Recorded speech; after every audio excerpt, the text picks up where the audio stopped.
Hi, Gary Stearman speaking to you from the studios of Prophecy Watchers, where once again we have L.A. Marzulli as our guest. And L.A., it's always great to have you here. Great to be here, Gary.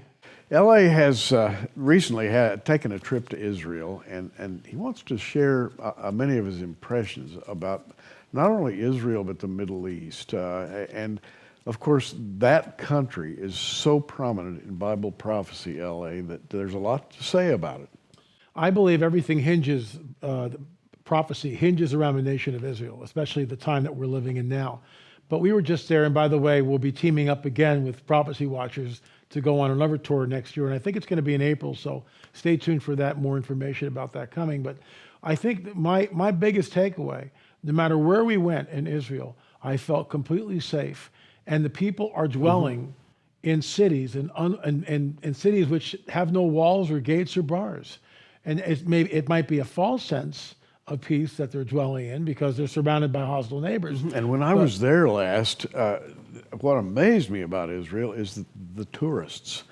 People from every country on earth. You can hear every language spoken there, and these tourists are not at all perturbed. They're having a good time, relaxing, enjoying themselves, eating good food. Yeah. This is the atmosphere in Israel. Absolutely. I never felt threatened in any way at any time by anyone or any place that we went. I think about when we went up to the Sea of Galilee. It's just this bustling town. Lots of tourists are there. I get it, but there's also, all the locals. And I did runs up and down the highway there by myself early in the morning. And it truly is a land that is dwelling without bars and gates, and a land of unwalled villages. That's what it is. And does that fulfill Bible prophecy? When Ezekiel's writing this, thousands of years ago, it would be impossible for any culture to survive without having a city with walls and gates and bars. I mean, if you didn't do that, now granted the farmers, but when the roving hordes started to come in, everyone retreated to the cities. Otherwise, you'd be killed, slaughtered, your children sold into slavery, your goods taken from you. So. And the interesting thing is, a lot of people say, no, there are walls in Israel. And there are. The wall between Gaza and the main area, main body of Israel, there's a wall there. And people say, well, that qualifies as a wall. Therefore, this can't be the latter-day prophecy that everybody's talking about because there are no walls, according to Ezekiel. So how do you react to that? Well, I mean, that's more of a offense, a deterrent. But it's Ezekiel specifically talking about, in my opinion, and I realize, people are going to disagree with this. That's fine. A land of unwalled villages. It is a land of unwalled villages.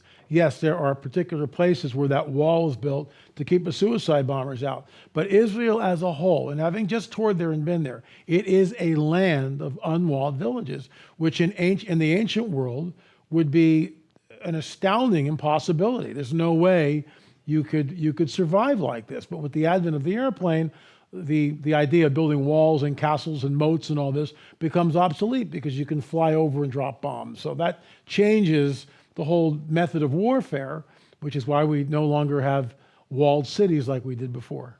So where does this put you in the realm of Bible prophecy? Where do you think we are? How do you interpret events in the Middle East right now? And by the way, there's some dramatic stuff going on over there. I think it's more tenuous and tumultuous than I've ever seen it before. And I've said that through, many, many different years. And most of us wonder, why hasn't this happened? Because the vitriol is reaching a fever point. And there are skirmishes like with Gaza. There are skirmishes with Hezbollah. But we've got a mix now, which is unprecedented in my opinion. People ask me the last 4 blood moons, what happened? And I basically say, well, 2 unprecedented events. The Russians came down into the Middle East, unprecedented event. That's never happened before in history, and they're not leaving. And the other was over 1 million Muslims stormed into Europe as so-called refugees, and that's changing the cultural fabric of that continent. So where we are, as of right now, the Gate of Tears and the Strait of Hormuz, those 2 waterways, they're not connected. They're in different parts of the Middle East. But the Gate of Tears and the Strait of Hormuz, those 2 waterways, 30, 40, 45% of the world's oil comes through those. Right. So already the Gate of Tears has been shut down primarily by the Houthis, which are, of course, Iran's proxy in Yemen. And that's not going away. The Iranians have threatened, and I have blogged about this incessantly, I've talked about it numerous times. Their one major offensive play is to shut down the Strait of Hormuz.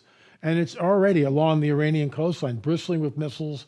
I mean, if they have a radioactive bomb, a dirty nuke or whatever, so they bring a bunch of ships out there, they explode the dirty nuke, and now you've got an area that you can't pass by because it's radioactive, kind of like Chernobyl or what we see in Japan.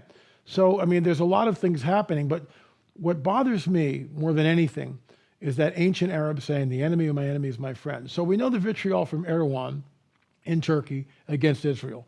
We know the vitriol from the mullahs in Iran against Israel. Well, Iran is Shia, and Turkey, of course, is Sunni. They hate each other. However, the enemy of my enemy is my friend. What if, and I just want to go around here, Gaza is chomping at the bit. They have incendiary kites. They have no air force. They've got a small military. They're absolutely no match for the IDF. We all get that. And Israel will take no nonsense from them. Hezbollah, on the other hand, is a little different. They have no air force either, but they've got at least 150,000 missiles, many of them retrofitted. They can hit Tel Aviv. Iron Dome, and we showed this in I think Watchers 9, Days of Chaos, when we interviewed IDF reservist Dan Gordon. And Dan sits there and tells us, with all these missiles, if they start launching 3,000 or 4,000 missiles a day, Iron Dome can't get all of them. That ups the ante. So now you got a two-front war. However, right now, as I speak, you've got 60 to 80,000 Iranian troops north of Damascus. And when Netanyahu just recently went and talked to the Russians and tried to, well, can you get these guys out? Basically, the Russians said, well, the Iranians are going to do what they're going to do. Right. So they're not moving anywhere. Right. The Syrians have an air force, but it's sort of run down. The Iranians, on the other hand, have an air force. Is it any match for the Israeli Air Force? No. And this is the game changer. If Turkey and the Iranians come together and attack with the Russians, that's Ezekiel 38, in my opinion. That's Ezekiel 38. And with those two air forces together, now we've got a five-front war. You've got Gaza, you've got Hezbollah, you've got Turkey, you've got Syria, and you've got Iran. That's a five-front war. And am I saying this is going to happen? I have no idea. But as prophecy watchers, we watch and we're ready, and we're always looking up for our blessed hope. We're always expectant. When you see these things begin to happen, look up, for your redemption's coming. But I think we're at a place where something is going to happen soon. It's just got to. The vitriol is reaching fever pitch. The enemy of my enemy is my friend is a working principle in Arab countries. Absolutely. And we're talking about all across North Africa, Sudan, Egypt, going all the way, toward the east, the Saudis. You've got the potential for so many different alliances that could change in a heartbeat. And I think that's what you're talking about. You're laying that out. And that's a remarkable thought. In other words, we could be on the cusp of something very dramatic. Very dramatic. And, we have drone footage, which we've shown on, different shows and whatever, dramatic drone footage of the area outlining Damascus, which has been reduced to rubble. Damascus is still there. I get it. But the area, the suburbs, have been reduced to rubble. So if something happens, it would not surprise me at all, in the least, if Damascus becomes a target and it is destroyed in an instant, as Bill Salas is always saying. So it's a very complex mix. Is it Psalm 83, which leads to Isaiah 17? Or does Isaiah 17 happen, which triggers Psalm 83, which triggers Ezekiel 38? I don't know. But it's just, in my opinion, it can't continue like this forever. Let me put something in front of you right now. Many scholars, and we're going back now 30, 40, 50 years, many prophecy scholars have stated that they believe that the rapture of the church could take place at some time before all of these dramatic events erupt in the Middle East. Let's say 3-4 years prior to that. That's right now. We appear to be living in an era just prior to the eruption of major war in the Middle East, and we've got destabilization going on daily. Iran is absolutely behaving in an insane fashion right now, unpredictable. And so something could break out. Well, we wouldn't even see it. Let's put it that way. Hopefully, yeah. The church might be gone Yeah. by the time all this happens, which really makes me, I guess, more vigilant when it comes to observing the Bible prophecy, because I want to be ready. I want to be on my tiptoes when the Lord returns. Mm-hmm. You know, be that as it may, if we're taken out, and of course that's our blessed hope. I mean, anybody who wants to stay around for the nonsense that follows, Yeah. good luck with that. More power to you. It is our blessed hope. It's something I dwell on and think about. On the other hand, I keep my hand on the plow and I look straight ahead. We've got work to do while we're here. One more thing. We have a few moments, and I'm looking at Zechariah 12, where the Lord, creator of heaven and earth, verse 1. Verse 2, he says, I will make Jerusalem a cup of trembling unto Boy, all oh people boy. round about, when they shall be in siege both against Judah and against Jerusalem. Okay, that hasn't quite happened yet, but it could happen very, very quickly. And what Zechariah talks about following that is a war or a series of wars. Mm-hmm. But the thing about Jerusalem becoming a cup of trembling unto all the people round about, we've seen a little forecast of what might happen when the embassy was moved from Tel Aviv to Jerusalem. Sure. Did you notice the madness, street marching, craziness, the left-wing social groups all over the world got very, very, very upset at that small token move of an embassy.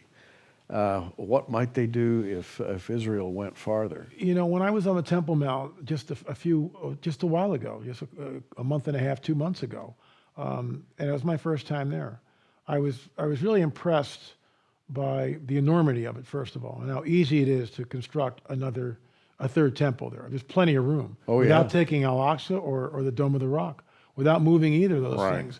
You know, there's a platform there. Plenty of room for a third temple, and I think that's how it's going to be, and that fulfills. Chuck Missler talked about this years ago. They'll build a wall, and the outer court's profaned.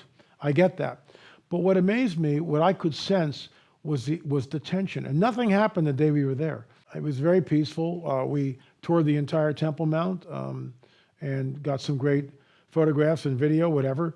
But what I was really impressed by, you could cut the tension on that site with a knife, and nothing was happening. It's just it's visceral. It's the only time in the whole place or the whole tour of Israel where I felt something spiritual, something supernatural.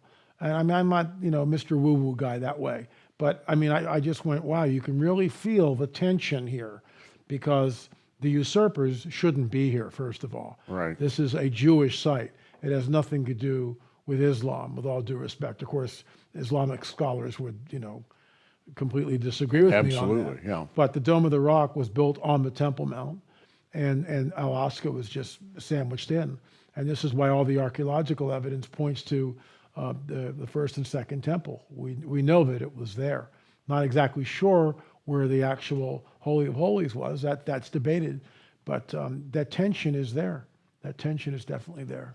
The tension is there and all over the world, by the way. Yeah.